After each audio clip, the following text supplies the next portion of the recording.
Good afternoon, Greg Parsley, Superintendent for the Benson's Community School Corporation. I want to take this opportunity to update you where we are at the present and then also talk to you about the start of second semester. Apologize in advance, this video is probably a little lengthier than I certainly desire, but lots of things that I want to cover. I want to start with by just being very transparent and upfront from the very beginning. We have 17 active cases in the VCSC, that is as of this morning. By the time this video is released later this afternoon, that number could be different. We post all of those active cases on our VCSC website. There's a COVID dashboard. If you were to look at it right now, it would show 15, but over the course of the evening, we had added 2 more. We have been transparent from the very beginning, and we will continue to be transparent. That's why that COVID dashboard is on the computer. You can look at it. It gives the total number of active cases. It breaks it down by building, also even a classification. So that is there. There's absolutely nothing for us to hide, and we certainly would not hide anything. Unfortunately, the building that we've had that has had the most significant impact of COVID cases has really been the high school, and the decision was made earlier this week to move them to e-learning, but there were some other factors that played a role into that. Something that I'll say right up front: the virus is not transmitting through our buildings. If we believe that to be the case, I can tell you that we would be in shutdown. But there is nothing that has shown us that the virus is transmitting through our building. It's been isolated cases. With the situation with the high school, it was the number of students that we had in quarantine and also staff. Monday, I believe, we had as many as 10 teachers out of that building, and it just became a conversation between myself and Mr. Combs, and certainly involving the Knox County Health Department, that it was time for us to probably do something different. I want to give kudos to our high school and our teachers and our staff there, and for the job that they've done. They probably have absolutely no idea, but I've been in the building twice this week, and as I've walked the halls, seeing the things that teachers are doing, instructing their lessons. I mean, you see teachers and the doors are closed, but you see teachers at their podiums, lab tables, desks, and they're talking into their computer, and they're having interactions with their kids, and they're seeing their kids. I know his class would have absolutely no clue, but I had the opportunity to see Mr. Hinkle's 7th hour class before he got started, and it was interesting just to hear the dialogue between the students and to actually see them. E-learning has gone relatively smooth this past week at the high school, and again, I appreciate our high school teachers and staff because they've done a phenomenal job. I know Mr. Combs has even popped in on classrooms randomly.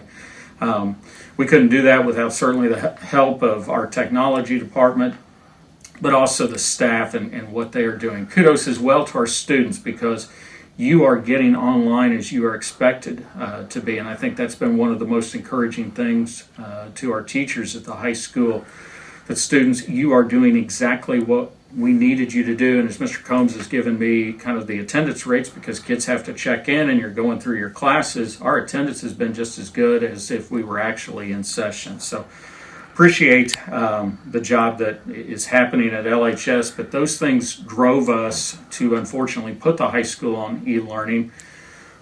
It is our sincere intent and hope that those students will return on Monday, November 23rd. I know there's been some question.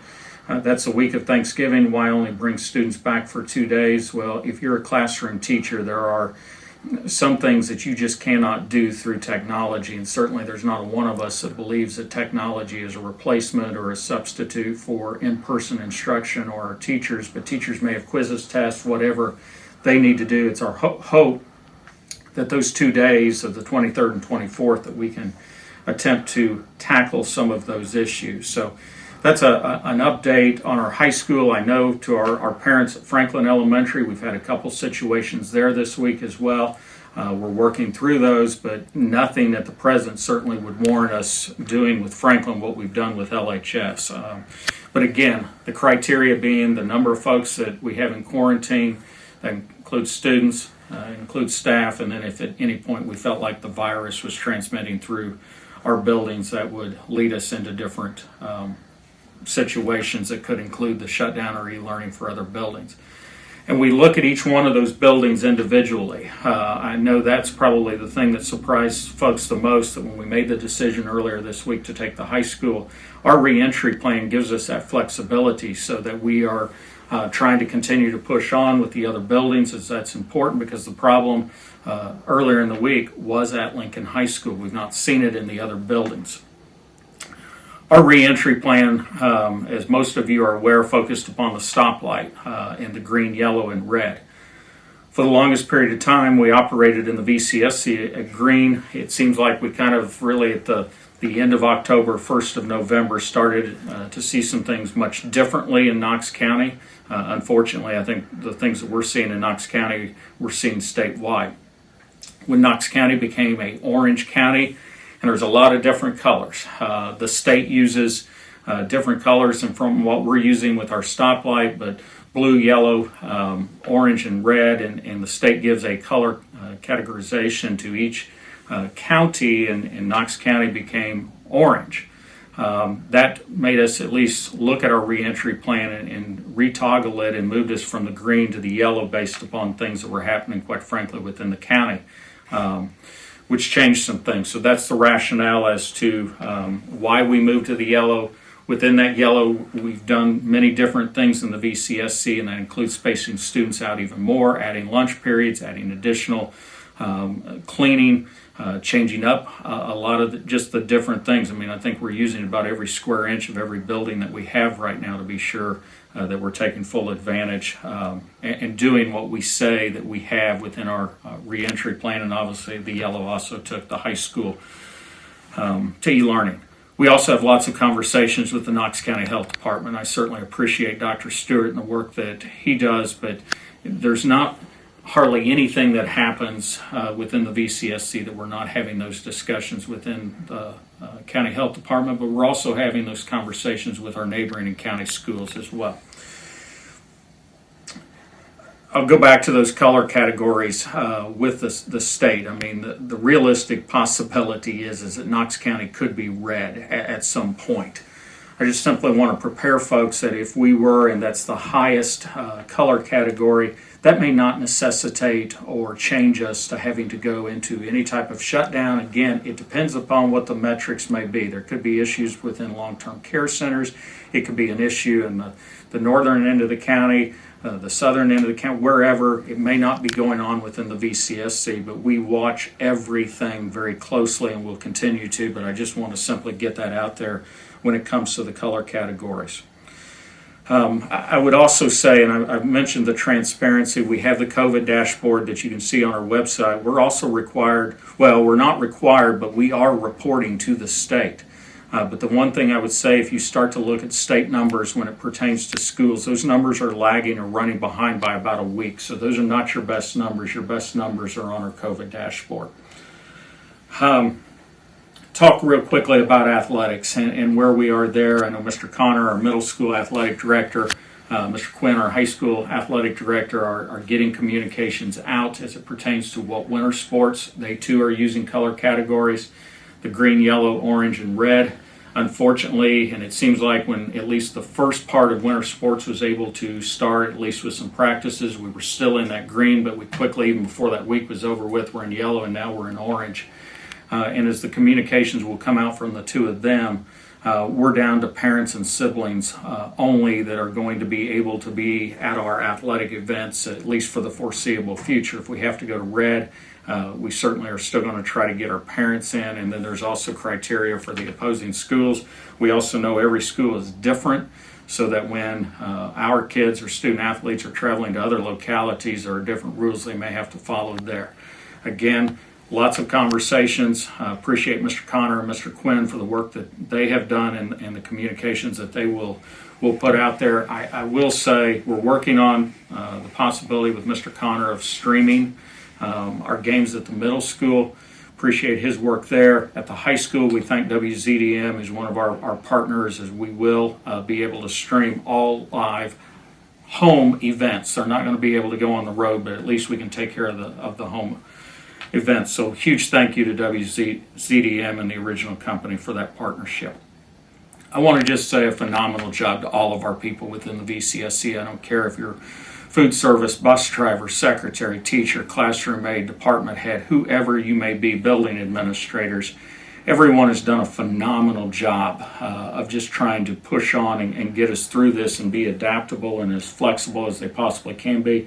I would echo those sentiments for our students as well and thank them. Parents and grandparents, uncles, aunts, big brothers, big sisters, you too deserve to be commended. I don't know, anywhere I seem to go throughout the community, I constantly have parents that will ask me or people say, you know, your folks are doing a tremendous job. I don't so much care about myself, but I appreciate that folks are relaying those things to our people that are in the trenches and saying those things because they certainly need to be uplifted. And we know right now nothing's easy, and it doesn't matter if you're in education, healthcare, retail, whatever it may be. All of us are compounded with different things, and our lives have certainly changed as a result of COVID. And we say thank you from the VCSC and especially to our healthcare workers, as we know they are being overtaxed at the present. So appreciate the support, and hopefully we can continue down that path. Let me transition and move to second semester. We are scheduled to come back January 4th. We are still going to hold to that, but we're going to make some changes to the start of second semester. And I realize, again, a lot may change between the time this video is being released and the 1st of January. I mean, right now we've got to get through today, and then we've got to get through next week. We've got to get to Thanksgiving, hopefully get to Christmas, and then lead us into that second semester. We come January 4th, we are going e-learning pre-K through 12. You will see more information come out from our buildings and building principals as to what that is going to look like. I mean, we've certainly had an opportunity to see things at our high school. I want to thank Mrs. Thorne at our middle school because she showed us some things with Google Classroom that could be done. The thought process by using January 4th through the 13th for e-learning is that we certainly do not want to be in a position where over the 2-week Christmas shutdown, we know families are going to get together. We're not naive. We know travel is going to happen as well. And we certainly do not want to take anything away from anyone. But what we want to be sure of is that during that 2-week shutdown, that basically knowing some things are going to occur and happen is that come the 4th, and we're on e-learning, that we basically have about a week and a half, almost 2 weeks, where hopefully we can get the Christmas break shutdown out of our systems and the things that folks may have been exposed to. Grades 3 through 12 will in large part be doing e-learning through the Google Classroom. You'll see surveys come out from our technology department as we need to figure out who has devices, who needs devices. You'll also see food service as we'll provide meals, as we certainly, that's been one of those cornerstones. We always want to be sure our kids are being fed. And you'll see other communications. Why are we telling you this now? Because we want folks to be able to plan. We know that it's going to be an inconvenience. I hate the feeling that those folks who are working, which certainly is the overwhelming majority, this becomes an inconvenience, and I certainly understand that. Hopefully it gives you some time to prepare, but also it provides a protection for us as the VCSC that whatever may have occurred over the Christmas break, that we can hopefully get that out of our system. But in large part, that 4th through the 13th, students will be online going through their class schedules. Their teachers will be seeing them, and the students will be seeing their teachers and their classmates. We'll probably rely more upon packets for K through 2 or pre-K through 2. And again, we have lots of things internally to work out. We will get those communications out as we can. But from a planning standpoint, e-learning from January 4th to the 13th, we're back to full in-person instruction, we hope and pray, on January 14th, and that we will run from there till the end of the school year. But we also know that we have to be as flexible and adaptable as we possibly can because things are constantly changing. I hope that you understand that this particular plan has had the tremendous amount of thought put into it, and being sure that we're providing the safest of all environment that we can. We also want people to be able to enjoy the Christmas time and the holiday, and we certainly believe this gives us an opportunity for folks to do that, but also protects us as a school corporation. As I close, I'm not going to go over those things that generally I've done in the way of PSAs or public service announcements. You all know those things. You've heard them time and time again. I'll simply close with, be kind, care about each other, be respectful, be nice. We can do all those types of things, and we really probably do not need all those PSAs because we'll take care of what we need to, and then hopefully get us back to full in-person instruction, which is our number one and primary objective. Thank you. Thanks for all that you do, and we will talk to you soon.